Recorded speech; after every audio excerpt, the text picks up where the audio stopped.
we continue talking about the knee joint. The knee is important to talk about, to understand a little bit more about, because it's a sensitive joint, so to say. It's something that we, of course, use so much in our lives. We're standing and sitting and walking. So yeah, you don't want your knee to get injured. You don't want any part of the body to get injured, but the knee specifically, because again, it's just a sensitive joint. So knee is formed by the femur bone and the tibia bone. I already mentioned that. There is 2 lower leg bones, but the fibula doesn't connect to the femur, so it's not part of the knee joint.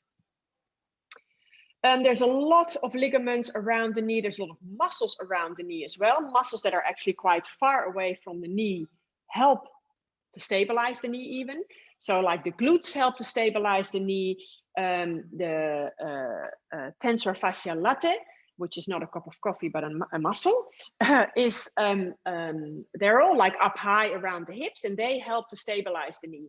It's that IT band, you probably know this, running at the side of that upper thigh or the upper leg, and on the side of that, you have this big sort of tendon / ligament, and that also is connected or runs over knee to protect it. So there's a lot of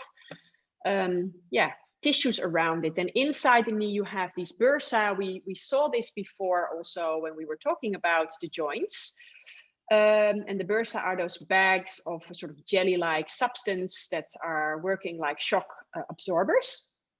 And we have the menisci, which is cartilage, that lies also inside the knee, and then there's also even ligaments inside the knee. So yeah, there's a lot of tissues around and inside the knee. Movements of the knee is flexion and extension, and I'll just show it to you from here, and I hope that you get to see this quite well. Just make it a little bit bigger. So the knee can do extension and flexion. When we have the knee in extension, I'll just put the leg down. You can even try this for yourself. If I now want to internally or externally rotate from the knee down, that doesn't happen. So if I externally rotate and internally rotate, this happens from the hip. The knee is locked here, and when the knee is locked in extension, there's no movement of that lower leg possible, as in like internal, external rotation. Yeah, now if I would bend into the knee, and I will hold my femur bone and my upper leg, I will hold it steady so that I can't move from the hip. If I flex my foot, then it's a little bit easier to see. Now, when the knee is in flexion, I can actually have a little bit of internal and external rotation. It's not a lot, but it's a little bit. And the little bit of internal, external rotation also depends again on bones and on the person. I've seen people that can do a lot of movement here, and I, for example, can only do a little bit. Yeah, so this is also why accidents can happen. Like think about, you hear it a lot with football, with tennis, with skiing, because also when the leg is extended and say that the foot stays on the floor and you're doing a movement with the hip and it's not, it's going into the knee, it will damage the knee. But also when the knee is in flexion, there is less stability, so to say, around the knee. And then because there's only that little bit of internal and external rotation here, if the foot is on the floor and there is more internal or external rotation that is actually good for the knee, that then of course will also injure the knee, and it will give you, it can cause like a rupture in the ligaments, for example.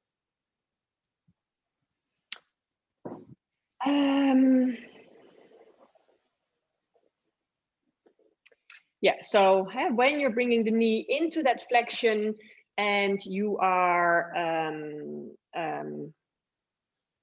doing any movement there, you just want to be careful, because yeah, there's just less stability of that knee. So because the muscles around it are yeah, they're not super tight around it, and yeah, you can overstretch there or tear one of the ligaments.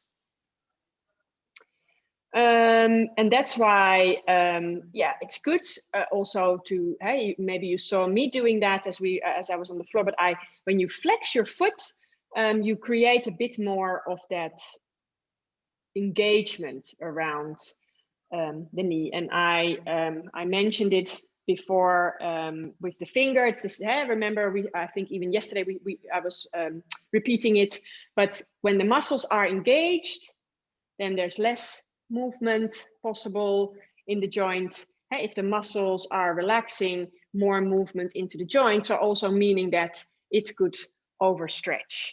So with the knee, when we flex the foot, and there's many poses where we should do this, like figure 4, like swan, if the shin is parallel to the short side of the mat. In deer pose, when the shin is parallel to the side of the mat, and for example, in square as well. So always be mindful there. This is showing you the knee. So you maybe remember that at the end of bones, we also have always this layer of cartilage within a joint.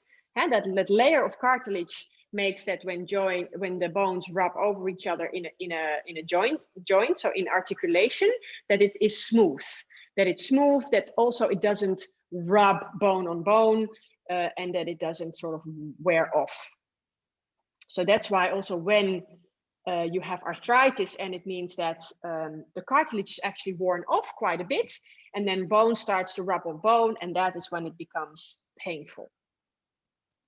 Here you can see the ligaments that run inside the knee. They're like crossed cruciate ligaments that keep it together. Then we have ligaments on the outside as well. And then we have the patella at the front. The patella basically locks the knee when we extend it. Here you can see again ligaments, how they run, and the menisci. This is the menisci. There's rings of cartilage. And then here you can see all the different tendons that run around the knee, and the muscles that run around the knee. So they're all stabilizing the knee here. And this is all part of the quadriceps here. And then from the back, you have the hamstrings that also cross over. On the back of the back of the lower leg, you have the calf muscle. At the front of the lower leg, you have the tibialis muscle at the front. And all these muscles, yeah, those ligaments run over. And that's all creating stability for the knee.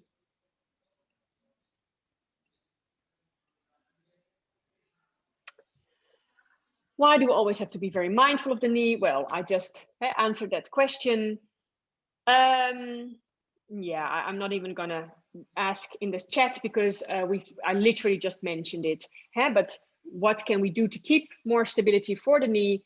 Flexing the foot. And maybe you can think of poses. That's maybe a good one to do, to just answer in the chat. So for which poses do we really look out for knee safety? And not only the poses that I just mentioned, but there's of course a few more. So maybe you can just let me know which poses do you feel. And even in a young yoga practice, like where do we have to be very careful? Yes, Sharon is saying it in saddle. Very good. Saying frog. Yes, the inner knee, the inner knee resting on the floor can be intense. Shoelace, yes, for sure.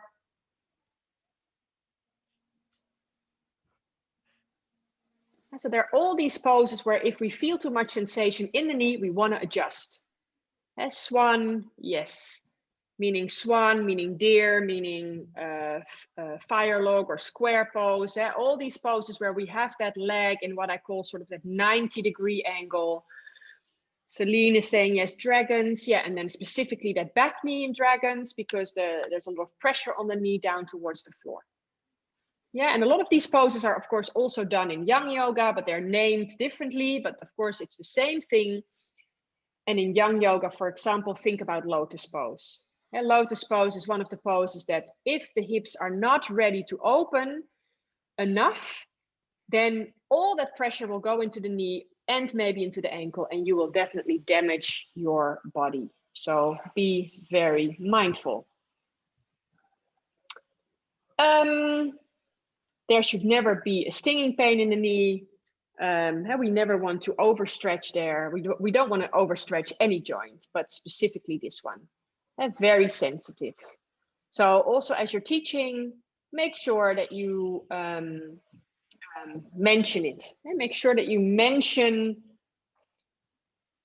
how the alignment should be of the body. And also remembering that there is, of course,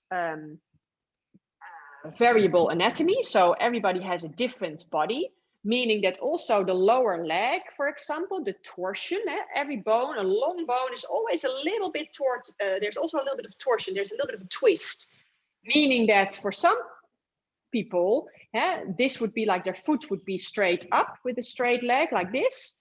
So like this would be the foot. But some people, this is their natural position. For some people, this is the natural position of the foot. And if they then would force it all the time to be straight, because that is what we say that it should be, toes should be forward, that's also not right. So again, we listen to the body, we listen to the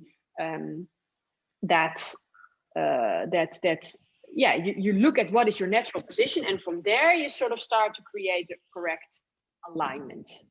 Yes, I hope that is clear.